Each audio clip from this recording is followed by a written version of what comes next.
Hello friends, I welcome all of you to the online lecture series on drugs acting on autonomic nervous system from Pharmacovigilance Academy. Friends, in the previous part, we discussed biosynthesis, storage, release and metabolism of acetylcholine. Today, in this fourth part of the series, we are going to talk about cholinergic receptors. Friends, if you like the contents of this lecture, then please give us a like and subscribe to the channel Pharmacovigilance Academy. Friends, what is a receptor?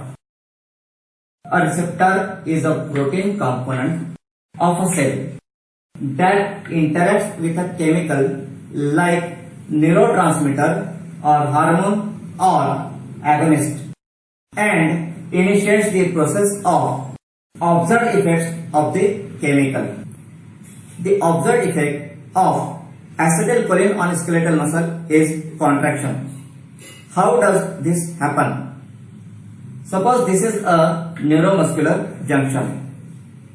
There are certain receptors on this skeletal muscle cell. These receptors combine with acetylcholine and they initiate the process for contraction of the skeletal muscle. This process includes opening of the ion channel, passage of ions through these channels, depolarization of the muscle and contraction of the muscle occur. So, if there are no such receptors, then can we get the observed effects of acetylcholine? No, not possible. Even though if acetylcholine is available but receptors are not there, then we shall not get the effects of acetylcholine. So, to get the effects of neurotransmitters, hormones or agonist, presence of the receptors is must. Friends, now let's talk about types of receptors. There are two main types of receptors: cell surface receptors, also known as transmembrane receptors, and internal receptors, also known as intracellular or cytoplasmic receptors. Cell surface receptors are of three types: ion channel receptors, also known as ligand-gated ion channel receptors. Then second, G protein coupled receptors, also known as Metabotropic receptors. And third one is enzyme-linked receptors. This is a ligand-gated ion channel receptor. This receptor forms a channel or pore through the plasma membrane. This is a ligand that is a signaling molecule like a neurotransmitter. These are ions. This channel opens when the receptor binds with the ligand.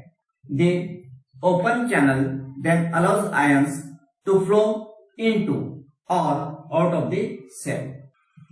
GPCR, G protein coupled receptor or metabotropic receptor. This is G protein coupled receptor, also known as metabotropic receptor.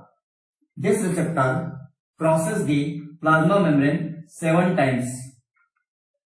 So, it is also known as 7 transmembrane receptor.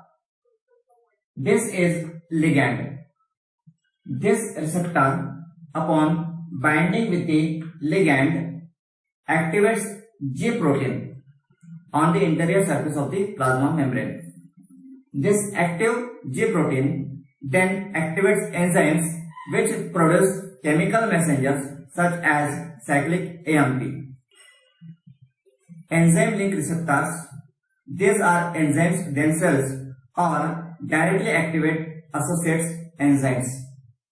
Internal receptors, also known as intracellular or cytoplasmic receptors, they are found in the cytoplasm of the cell.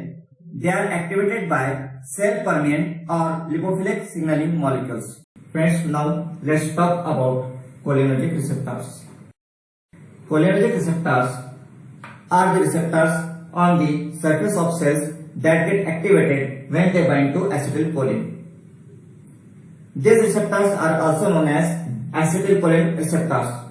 They are abbreviated as ACHR.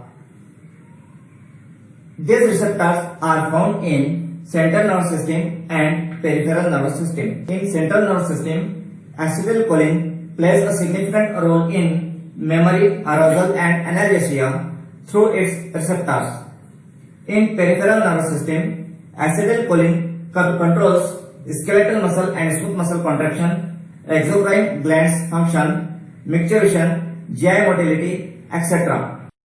Students, now let's discuss types of acetylcholine receptors. There are two main types of acetylcholine receptors. These are nicotinic acetylcholine receptors and muscarinic acetylcholine receptors. Nicotinic acetylcholine receptors are named such because they are responsive to nicotine and acetylcholine both. Nicotine is found in tobacco. Muscarinic acetylcholine receptors are named such because they are responsive to muscarine and acetylcholine both. Muscarine is found in certain mushrooms. Friends, now let's talk about nicotinic cholinergic receptors. Nicotinic receptors are ligand-gated ion channels. When stimulated by acetylcholine, they themselves become an ion channel. They open when acetylcholine binds, allowing positive charged ions like sodium and potassium to flow through them. There is no second messenger system here. Nicotinic receptors are made of 5 subunits, 2 alpha, 1 beta, 1 gamma and 1 delta subunit. When stimulated by either acetylcholine or nicotine, there is an initial opening followed by blockage or refractory period. Let's see what is happening when these receptors are stimulated. These are 2 molecules of acetylcholine. These are different ions. These ions can be sodium, potassium, calcium, etc. So what happens when this acetylcholine molecule interact with these receptors or ion channels? When acetylcholine molecules bind to the receptor, there is conformational change in the shape of the ion channel, which opens the central pore to allow ions through it. At the neuromuscular junction, the opening of a pore produces a rapid increase in the cellular permeability of sodium and calcium ions, resulting in depolarization and excitation of the muscle cell, thereby producing a muscular contraction. These NN and NM are 2 subtypes of nicotinic cholinergic receptors. These NN receptors are present on neurons and the NM receptors are present on neuromuscular junction, specifically to skeletal muscles. These NM receptors are responsible for the contraction of skeletal muscles. These NM receptors are present on 2 basic locations. One is autonomic ganglia in sympathetic and parasympathetic nervous system and in various parts of the CNS, where they are involved in cognitive functions like memory, arousal, reward, motor control and analgesia. Friends, now let's move to the muscarinic receptors. Muscarine produces the same effect as that of acetylcholine on these receptors. There are 5 subtypes of muscarinic receptors: M1, M2, M3, M4 and M5. We are going to talk primarily about M1, M2 and M3 receptors because M4 and M5 receptors are not common and they are specifically found in the CNS. The muscarinic receptors are little bit different than the nicotinic receptors.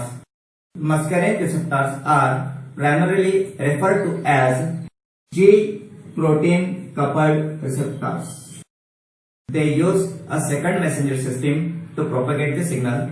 In this case, the second messenger is G-protein.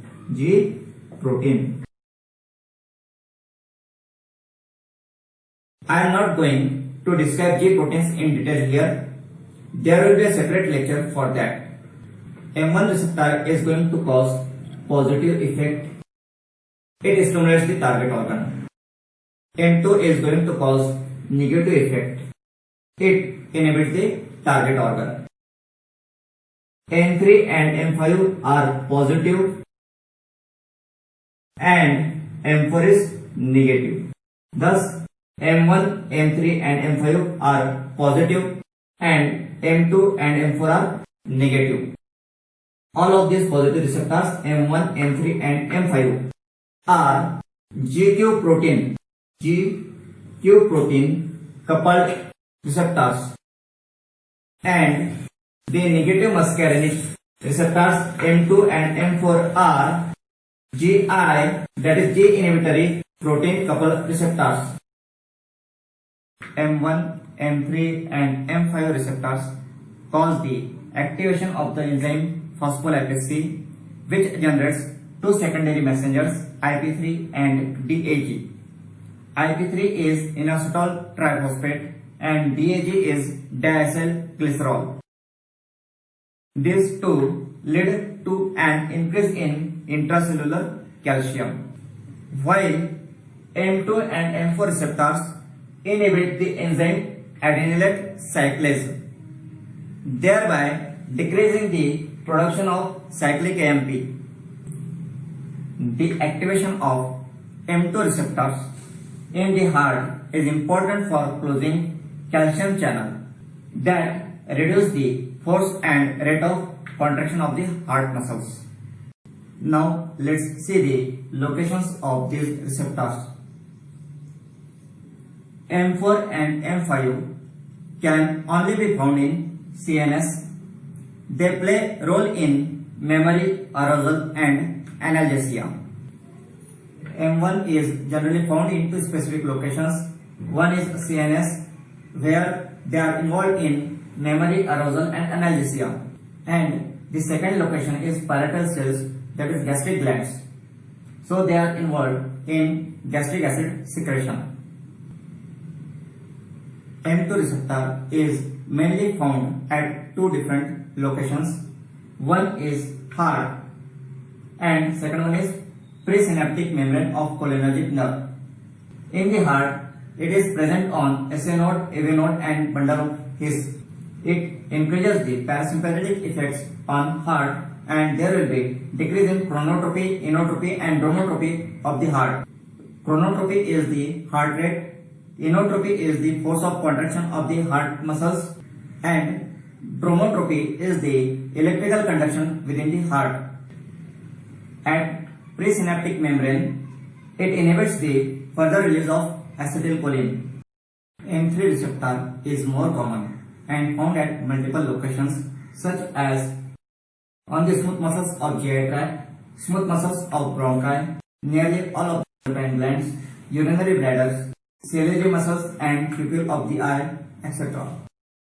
On the smooth muscles of GI tract, M3 receptors are involved in peristalsis, insegmentation, that is the contraction of the circular muscles in the digestive tract, acid secretion, pexinogen secretion, etc. It has pro-GI activity.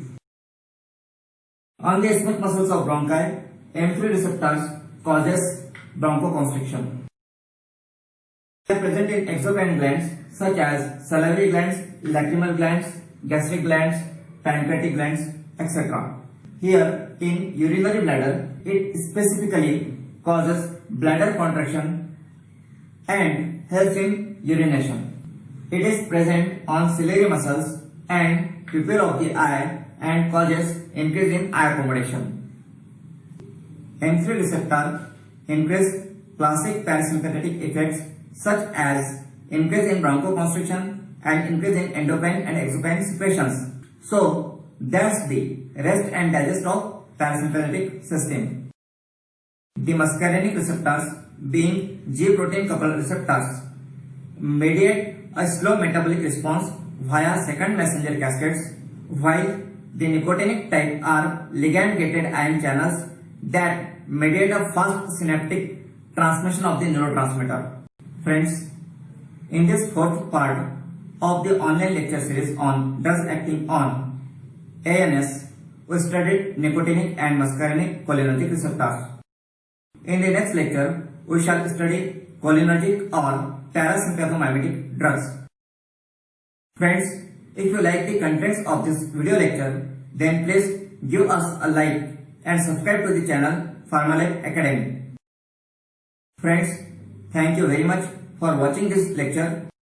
Now we will meet in the next lecture. Till then, enjoy pharmacology.